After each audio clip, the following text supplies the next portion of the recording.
বাজারে যাচাই করে দেখিনি তো দাম। বাংলা সিনেমার রাজপুত্র তিনি। ৯০ দশকের সময় থেকে তার সেই ফ্যাশন সেন্স আর স্টাইলে এখনও মুগ্ধ দর্শক মন। ঢাকাই সিনেমায় ধূমকেতুর মতো আবির্ভূত হওয়া ক্ষণজন্মা এক নায়ক সালমান শাহ। ও আমার বন্ধু গো। নাটকে অভিনয়, বিজ্ঞাপনে কাজ, আর তারপর ১৯৯৩ সালে কেয়ামত থেকে কেয়ামত এই ছবি পাল্টে দিল তার জীবন, পাল্টে দিল ঢালিউড সিনেমার ধারা। কিসের এত অহংকার তোমাদের, যার কারণে আমার মা আজ হাসপাতালে মৃত্যুর সাথে লড়ছে?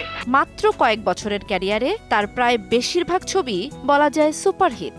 তার ছিল নিজস্ব এক ভঙ্গি, চুলের কাট, কথা বলা, অমলিন হাসি, সবকিছুই ছিল তরুণ সমাজে অনুকরণীয়। এক প্রজন্ম বিশ্বাস করেছিল সালমান শাহ মানেই প্রেমের অন্য এক নাম। তোমাকে চাই, শুধু তোমাকে চাই।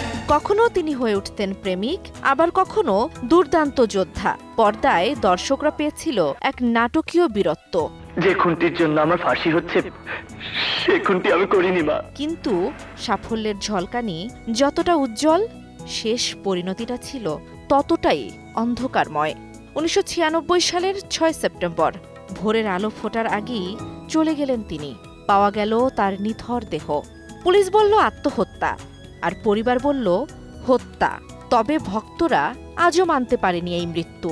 ভালো আছি, ভালো থেকো। তবুও সিনেপ্রেমী হৃদয় থেকে তাকে মুছে দিতে পারেনি মৃত্যুর মতো সত্য।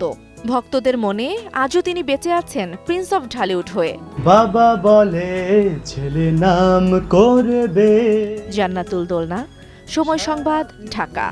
তাকে মনে রাখবে।